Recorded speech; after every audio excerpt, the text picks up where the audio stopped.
Time now for our CBS 21 Political Insiders. With us here in the studio, Democratic strategist Tony May and our Republican strategist Charlie Giroux, joining us by Skype tonight. Yes, certainly. Hi, Charlie. Thanks for joining us. Can you hear us okay? I sure can. Always a pleasure to be with you, Tanya. Wonderful. Okay, we want to start with the voter ID law. The Justice Department asking if the Pennsylvania voter ID law is legal, and we had some protesters at the state capitol today. Tony, let's begin with you. What are your thoughts on this?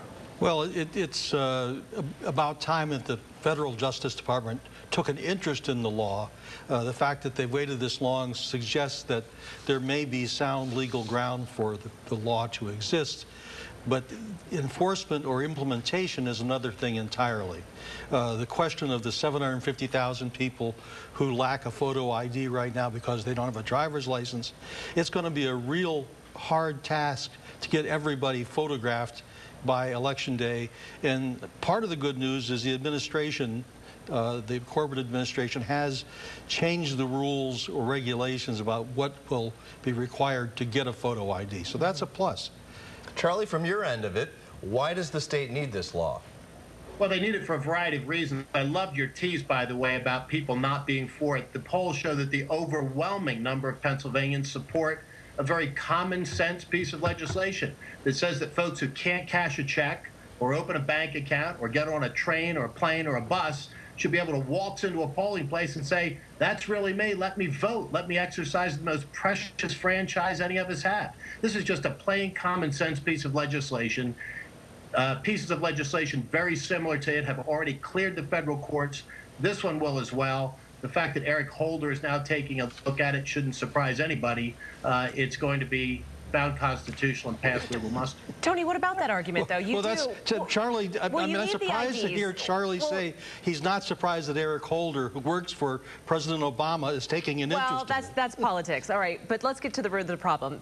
You need an ID to drive. You need an ID to buy certain things. You need an ID to open a bank account, like Charlie was saying. What's the difference of needing an ID to cast a vote? You don't need a photo ID to buy a gun.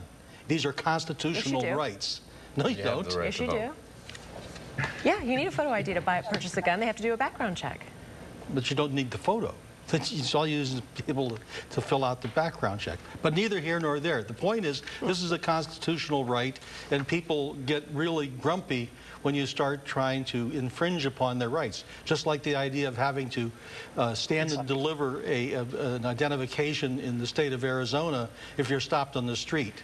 You have to prove that you're a citizen. Anybody would be able to waltz into a polling place on Election Day and say, let me vote. You shouldn't have to register in order to exercise your constitutional right by that theory. I mean, there have been case after case after case that says that legitimate administrative requirements in order to protect the sanctity of the vote are both legal and good sense. You have to register to vote, for crying out loud. Why shouldn't you have to provide actual proof of who you are when you go to the polling place? Tony, if this law stands, will it make Obama lose Pennsylvania? No, it won't make Obama lose Pennsylvania, but what it will do is to make Pennsylvania perhaps irrelevant on Election Day, because there's going to be a real zoo on Election Day trying to implement this law. If every one of the 6 or 7 million voters that go to the polls has to produce an ID, there's going to be a heck of a long line of people lined up waiting to prove who they are. All right. Charlie, final word? Got 5 seconds. Has it been the case in other states? It's worked there, worked here in the primary. I think that the folks that are out in the streets protest a little too much. All right, Charlie Giroux, Tony May, thank you both. Thank you, guys. Stimulating conversation on that issue. Always is. You can catch our Political Insiders every Tuesday here on CBS 21 News at 5:30. And I never argue with you about guns and gun laws.